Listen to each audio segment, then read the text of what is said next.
the Easter story.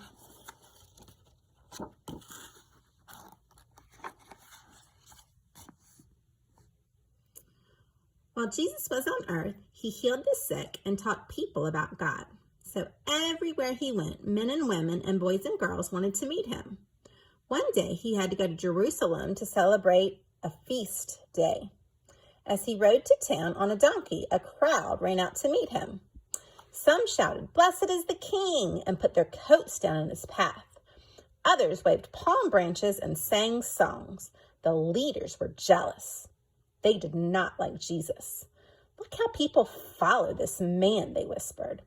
"We must find a way to get rid of him." That night, Jesus ate the Passover Feast with his friends. He knew it would be the last meal they would eat together. He didn't want them to forget him. So when the food was passed around, he turned to them and said, "When you eat this bread and drink like this, remember me." Jesus knew the jealous leaders would take him away soon. He also knew that someone was sitting in the room would turn him in. "Who is it, Lord?" asked John. Jesus answered, "The one I gave the bread to," as he passed the loaf to Judas. Judas whispered an excuse and left. After dinner, Jesus and some friends went into the garden. Jesus knew that he would suffer and die, so he was very sad. "I'm going to pray now," Jesus said. "Please keep watch." His friends said, "Yes, Lord," but they fell asleep. Jesus knelt and closed his eyes. "Father, you can take away this cup of suffering that is to come," he said softly, "but I will do whatever you want." Then Jesus got up and went back to his friends.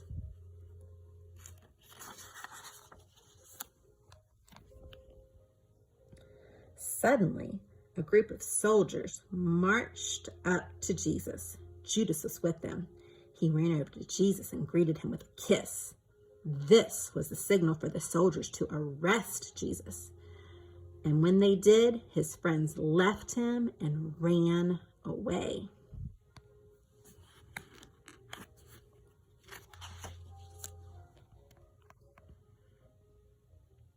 Jesus was brought before the leaders. Some people told lies about him, but they had no proof, so the leaders could not charge him with anything wrong.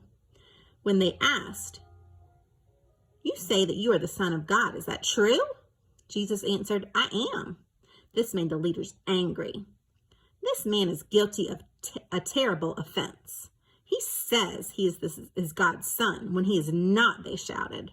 "For this, he must be punished." So they turned Jesus over to Pilate, the Roman governor, and it was decided Jesus must die on the cross. But first, he had to carry it a long way to a place called Calvary. The cross was very heavy, and Jesus fell 3 times. His friends could not do anything but look on and cry.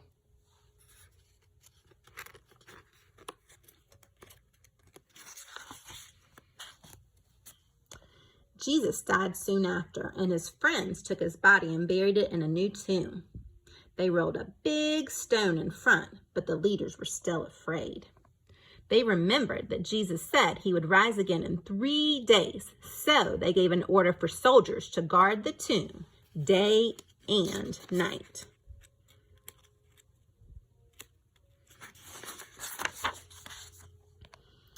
A few days later, some friends went to Jesus' tomb.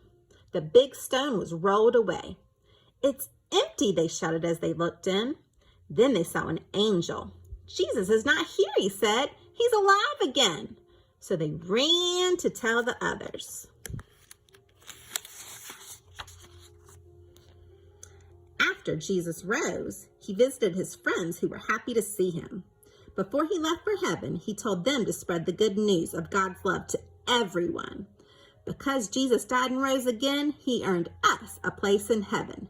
That is why we celebrate Easter.